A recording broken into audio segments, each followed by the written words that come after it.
Good morning, everyone. Today's video is called, I don't know, but it's going to be about, the subject is, what did this chick just say? Sugar has been proven to be more addictive than cocaine. So is sugar addictive? Is sugar a drug? Is sugar the most addictive drug? All those answers and more coming up in the next 10 minutes. Okay, so I watched this video. I've heard this stuff. I get told this stuff. I get asked this stuff. I've probably said it 10 years ago, back when I was a shtickwick. This chick's name is Dr. Sarah Zaldivar, MSLD CPT. It's got a lot of credentials. Good on you. Why the sugar diet is here to stay. So she's anti-sugar diet, but maybe I watched the video yesterday, but I think she's hypothesizing that this diet, the sugar diet, is going to be around for a while. And I won't really be discussing that part of the video. What I wanted to chat about is sugar addictive? What is the evidence that it's addictive? What does it mean if something's addictive? And then if someone says to me, sugar's the same as cocaine, therefore it's bad, what I would say back. And therefore maybe what you would say back if you have learned that sugar is the preferred energy source of the body and it's great for us. You're going to, and you start telling people that, what you're inevitably going to come up against is people telling you that it's a drug, that it's more addictive than cocaine.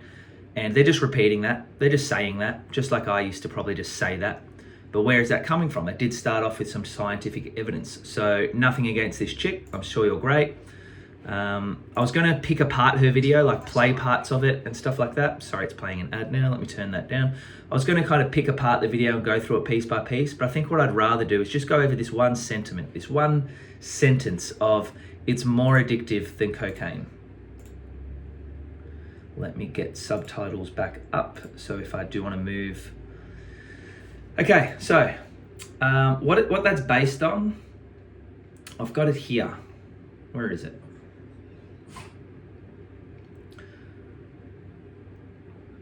Key studies, the Princeton University research on sugar addiction. It's done on, yeah, so here's one where, does she mention this? I think I looked that up because she mentioned it. Yeah, okay, so one of the pictures that she shows in her video is of a study and it says, rats prefer sweet, don't laugh, rats prefer sweet taste over heroin. I can't even get through that sentence.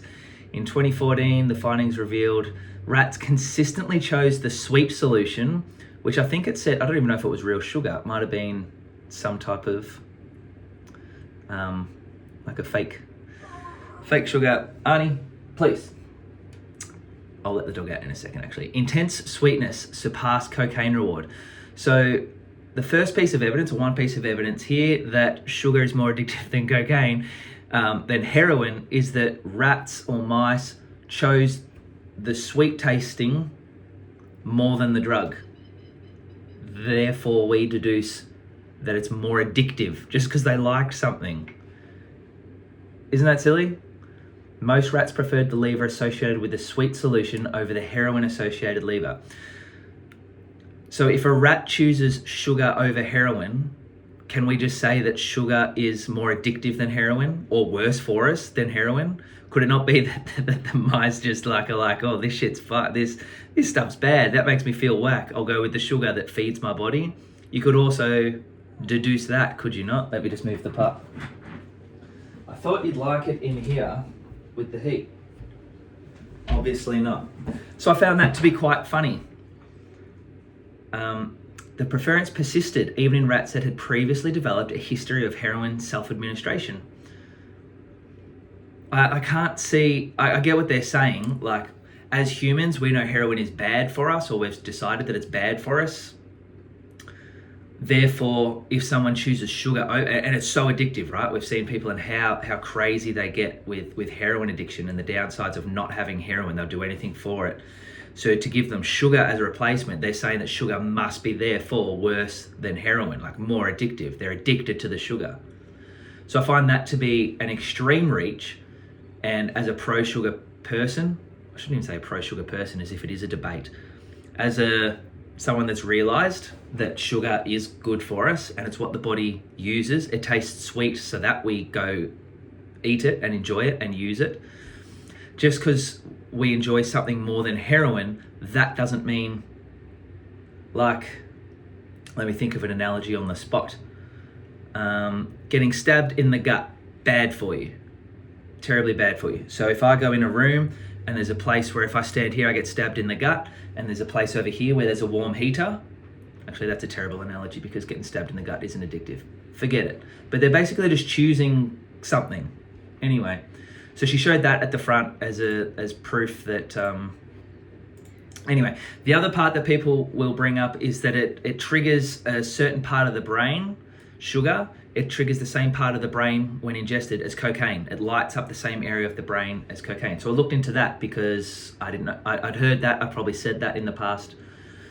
A study, addictive-like behaviors. Yeah, so females versus male mice. I don't know why female versus male would matter, but the mice were more prone to developing addictive-like behaviors towards sugar than male mice. So I would be interested, as someone that just had sugar in my decaf coffee, I'd be interested to know, like I was having 300 grams of sugar a day just to see how that went, and that was great. And then yesterday I had 150. Sometimes I only have 100, and I don't miss the sugar. Like, I've gone from high sugar and then I can go without it just fine. Very different to coffee, very different to other stuff. So I've never, as someone that's pushed sugar really high and then had days without it, no cravings for sugar. You might get hungry or you might have low energy because your body needs energy. So when we say we're addicted to sugar, that's like saying that you're addicted to oxygen. And every time you hold your breath, you end up gasping for air more after it. Does that mean that person is addicted to oxygen? Look, he went 30 seconds without oxygen and now he's in an oxygen debt and he can't stop breathing it in. Oh my God. And it's like, no, I just need it. I went for a while without it. I need it. And it's good for me, I guess, is the thing that people would disagree with. Some people are basically saying that we don't need oxygen. If you say we don't need sugar, you're saying you don't need oxygen. You need sugar so bad that if you don't have it, your body will make it out of its own tissue. Bogus argument. All right, clarifying the more addictive than heroin claim. Conclusion. Yeah, then I looked into where's the brain region? Okay, a 2023 study published, blah, blah, blah. Whole brain tracking of cocaine and sugar rewards. Where was the name of the part of the brain?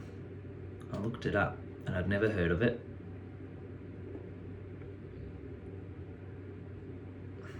Okay, the nucleus accumbens, NAC, nucleus accumbens, who knows how to say it? Being across all this stuff isn't my forte, is a core part of the brain's reward system. So we have to imagine that the brain has a reward system. I can get around that, sure. It's often called the brain's pleasure center. Love it, that's easier than nucleus accumbens. If someone made a video that I was interested in, but they start talking about the nucleus accumbens, instead of just saying the pleasure center, I'm like, dude, get off yourself. It's involved in motivation, reinforcement, and reward-driven behavior. So I imagine that there's something that if I do, like making these videos, must do something for my brain. That's why I keep coming back for it. There's some type of pleasure reinforcement going on somewhere within my body. It doesn't even have to be the brain. And it makes me want to keep doing these things, even if they get 25 views and people argue with me. There's something that brings me back, being creative and doing things, reward center in my brain. Okay, a wide range of stimuli, a wide range of stimuli, both natural, artificial, and social, activate the pleasure center. Natural rewards. So cocaine triggers it, whereas it drugs down here. These cause massive dopamine surges, that's different, often far greater than natural rewards. Cocaine, heroin and opiates, nicotine, alcohol, cannabis, and methamphetamines, dopamine floods to the pleasure center, the NAC. So there's a lot of stuff happening in the NAC, the pleasure center, when we have those drugs, as well as other things in the body. But I tell you what else activates the NAC and increases dopamine to the NAC, the pleasure center. Food, especially sugar and fat. Sex, water when thirsty. Warmth and comfort, exercise. I've heard hugging a loved one, laughing. I think I might even say that stuff.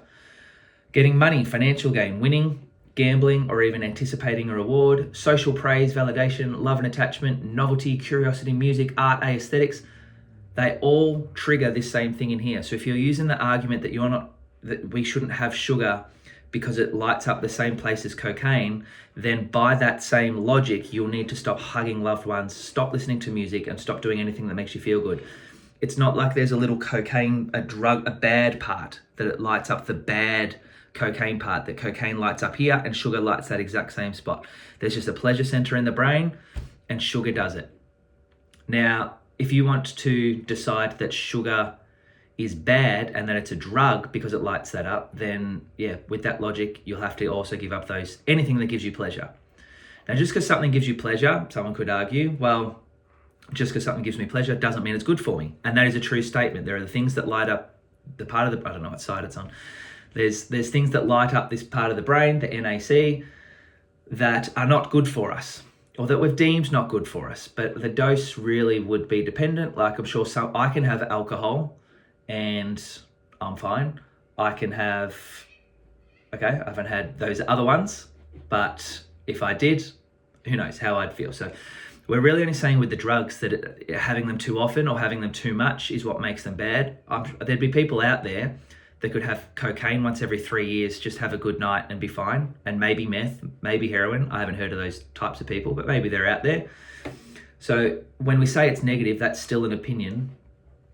I hold that opinion too, but what I was trying to say was, okay, this ad pops up sometimes and I can't get rid of it unless I click on it.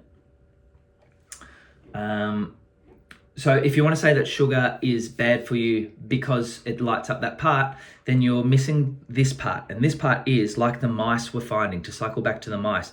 Just because I choose to do something doesn't mean I'm addicted to it. Just like breathing, just like walking or sunshine, there's things that the human body needs, and sugar is one. That's not really up for debate anymore, and it still is being debated, but saying, well, I don't need it because my body will create it, that's backwards. That's like saying, watch my other videos for better analogies. But just because we use the word addicted, you can't go a day without sugar. That's like saying I'm addicted to food. I'm addicted to breathing. I'm addicted to drinking water. I'm addicted to showering when I'm dirty. Sugar is the body's preferred fuel source, glucose. It can use other things, but it uses other things to make sugar, okay? Apart from ketones, but then that has a whole cascade. That's just another emergency brake, the ketones there. So, does it light up the same part as cocaine? Yes. Does that mean it's bad? No. Does that mean that it's more addictive? No. Just because mice choose it over an addictive substance. Mice also don't have the, humans might do heroin as an escape from their life, out of depression, out of sadness, out of curiosity, out of like other things I'm trying to say, before addiction. There might be reasons. Whereas a mouse, I'm presuming, although they're a sentient being, they're probably not going to have, unless they made them depressed due to their surroundings, they're probably not going to have those social reasons to start, and mood reasons to start heroin. So it's like if a mouse chose cheese over heroin, are we going to say that cheese is more addictive? And cheese, I bet, lights up the brain as well, the pleasure center. So I would say that sugar is not more addictive than cocaine or those things. And if you want to use the word addictive, then sure, it's more addictive because you need it. So it's not always bad to be addicted to something. What would it be like? Like, what would a sugar addiction, like if I'd woken up this morning, what would that feel like and needed sugar? I don't even know that feeling. And I have sugar every day.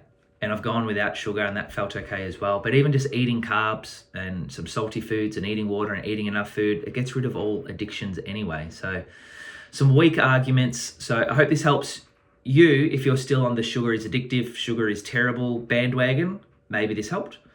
If you're someone like me that, not that I have to defend myself, but people are coming at you and saying sugar is more addictive, sugar, the bloody mice choose it over heroin, that's how bad it is. You have something to say either back to that person, or most of the time I don't say anything. I just go, yep, cool, whatever. But there's some different way to look at things. So to me, like I was saying before, this isn't anti-science. I'm looking at the science. I've got the studies up here, or a review of those 2 studies up here to read through, and I can make sense of it a different way. Okay, just because someone chooses sugar over heroin doesn't mean sugar is bad. That's not scientific at all. That's just an assumption, I guess. That doesn't show that it's more addictive. We're saying, because you're presuming that heroin is the most addictive thing because of what you've noticed in studies maybe, but what we know about it in human interactions and stuff like that. So we're saying if someone chooses anything over heroin, that thing must be bad, and that is flawed logic. You don't want to walk around this place with flawed logic. Let me know if you found this video helpful. 15 minutes, as always, probably talking garbage, repeating myself, speaking very fast. Hope you have a great day. Chat to you soon.